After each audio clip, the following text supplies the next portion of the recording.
Hello, I'm Allison Field, and I want to welcome you to my Create Your Blank vlog. So, today I want to talk about what the 4 keys to creating a career that you love. And I love these so much because I first learned about these in my very first college class that I took at the University of Minnesota. And it was a career planning class where we did all these assessments and determined based on the assessments, what careers would be best for us. And so, you know, uh, not needing you to go to a career planning class, but what you can do is go to myplan.com and it's a very small fee to take those assessments. And the 4 key areas are personality, values, skills, and interests. And you take the individual test, it will give you a composite score, and it will give you a list of potential careers that might be good for you based on your scores and your results. So I encourage everybody to do that because it's very enlightening. Some things might align for you, but some might not. But what's cool about it is there's a reason why the assessments collectively chose this list for you based on your results. So some may resonate for you, some may not, but it's kind of a good place to start to look at. So I'm going to go over those 4 areas. So the first one is personality. So when you take your personality assessment, so if your personality is very outgoing, let's say, and you like to be around people and you like communication and interaction, but your skill set says you're really good in science. And, it may come up with, if you just look at your personality or your skill set, it may come up with an option for, you're good in science and you'd be great working in a lab. Well, your personality would not be great working in a lab. And so that's why it's really crucial, I think, to consider all 4 areas when you're looking for a particular career. And your personality is just one of them. But I want to say something else about personality. So, personality, sometimes you can fake it. You can fake liking something, and you can fake having an interest in it. And still do well and still do good. But there's going to be something that doesn't feel right for you. Eventually, it might catch up with you. And so, if you're not considering your personality and your total career integration choice, then it might be something to consider. Some of the questions that came in is, how can introverts and extroverts find career paths that energize rather than drain them?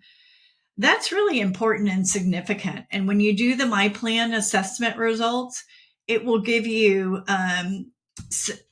specific careers that are good for personality. So you can look at that report and look at which ones resonate for you and which ones don't.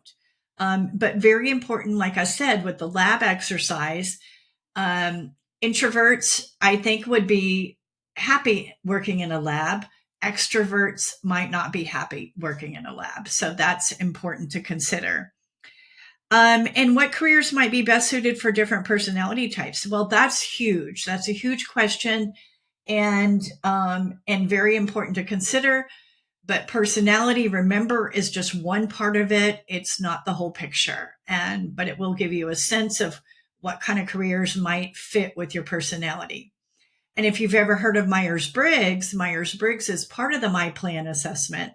And Myers-Briggs is just personality. So there are books and books and books on different careers that fit personality. So you can check those out.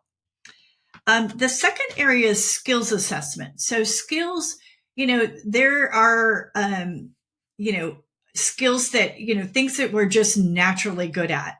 And we know what those are. In some careers, skills are uber important, like for doctors or lawyers or, dentists or vets, or those are particular skill sets that are really important to those particular careers.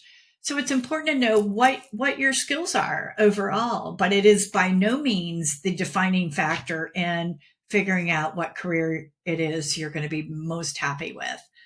Some of the questions that came in, let's see, for skills, how can I identify skill gaps that might be holding me back? Well, let's say you want to be an attorney and you don't have those skill sets. And, you can assess and determine, what do I have to do to fill those gaps? Do I need to go to law school? Do I need to take a couple of more classes to support me with that background? And it's really up to you to decide where those gaps are and what kind of time commitment you want to make to improve your chances of maybe, getting a career promotion or something like that with increased skill sets. So that's a good area to look at. So what's the most effective way to develop new skills while working full time? Well, there's all sorts of things you can do while working full time. While working full time, I ran a nonprofit organization at one point, and I had to learn everything on the side. And I spent my evenings and weekends often learning what I needed to learn to run a nonprofit organization. So there are ways you can make space for that. But the key is making space for that. So if you're really committed to improving and going in a different direction, you can totally acquire those new skills. You just need to make the commitment of time and space for that to happen and for that to work for you. And then interests. Interest is the third area that is important to integrate. So what are your interests and how do you find that out? So I like to just do an interest inventory and write all the things that I'm interested in. Like I'm interested in gardening. I like reading. I like swimming. I like cycling. I like animals, all the areas that are of interest to you. Now, sometimes we can use those interests to roll that into a career. But again, interest is only one of the 4 magic areas that I think are important to integrate. And it's probably the not the least significant, but one of the ones where, I love gardening, but I would not be interested in a job at a garden shop, perhaps. And so my personality might fit that, but my skills might not, and all that jazz. So it's really important to differentiate that it's just one of the key components of career planning. And there is a specific interest inventory on the myplan.com that you can take. And it is pretty thorough and really interesting when you look at that and when you look at the integration of all 4 in there. How do I turn my interest into viable career options? Well, that is a fun thing. So I'll go back to my gardening example. I love to garden, and I have the skills for that. I think I have the personality for that to work in. Let's say I wanted to work in a flower shop. It would be something that would be of interest to me. And that is, you can turn it into a viable career option but there are a lot of other factors involved, and it's got to work out for you in many other areas. But I'll give you an example of somebody I know. I know several artists who have done this, who have turned their art into viable career options. One of my good friends is an art history professor at a university, and she turned her love of art into teaching. I know another artist who creates these magnificent works of art and sells them to hotels. And she makes, a really great living doing that, producing her art, spreading it around the world, and very viable career option. So just because you say like guitar and your parents are telling you you can't make a career out of playing the guitar and you've got to go to college and get a business degree. I say phooey on that. If you really love the guitar and you're committed to it, there are tons of ways that you can create something that works for you. And there are a lot of different options to explore that. And that's one of my things I love to do, is to help clients say bullshit to things that their parents are saying no to. But I say, if you really want it, you can create it. And I totally believe that. Now, the last of the four is, I think, the most important, and it's values exploration. Because if you are not aligning your career with your values, you're ultimately not going to be happy and satisfied with whatever it is you're doing.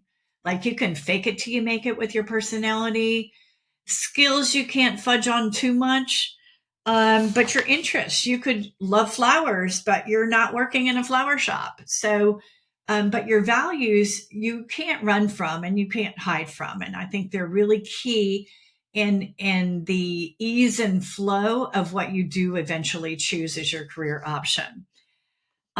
So doing, how do I identify my core values if I'm not sure what they are?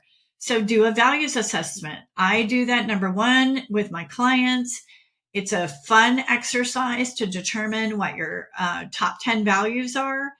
And what's important to look at your values is, I'll give you an example. So if your value is you like communication, I think it's important to define further what that means for you. So what does communication mean for you? Do you want to have daily updated talks with your team? Do you want to write, thorough communications?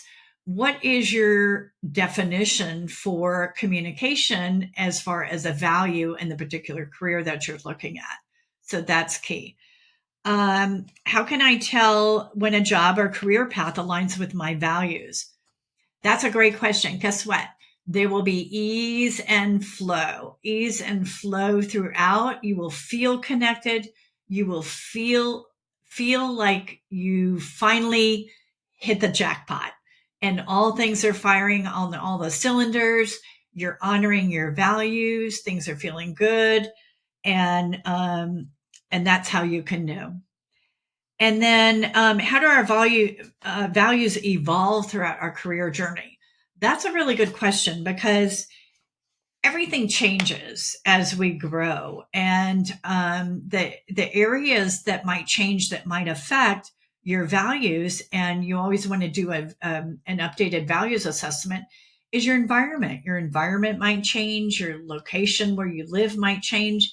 Your relationships might change. Like, for instance, you maybe have been a workaholic before and worked long hours, and that wasn't a big value for you. But then you get married, and then you have new boundaries, and you need to support yourself in honoring those boundaries and that new value based on the new relationship.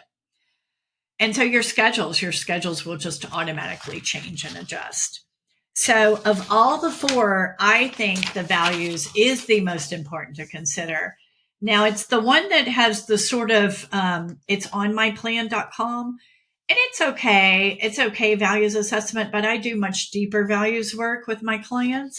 So if you're interested in that, click the create call link below, and let's set up a meeting and see what's possible. Okay, so what does it look like when all four components are aligned? Ease and flow, like I said before, that's great. And how do you prioritize these four components if they seem to point in different directions? That can be so true. And how you prioritize is when you do the My Plan assessments, there's a composite report that you can look at. And the composite report will list, I think, the top 50 or 100 maybe options for you to look at. I do an exercise where we go through and look at all of those and feel into it and feel into which ones feel energetically best for us. And it's really ultimately your decision. So if they're all going in different directions, there's going to be some commonality that you can sort of settle into. Also, I also say for instance, the reports you get, the composite reports you get, show nothing that resonates for you.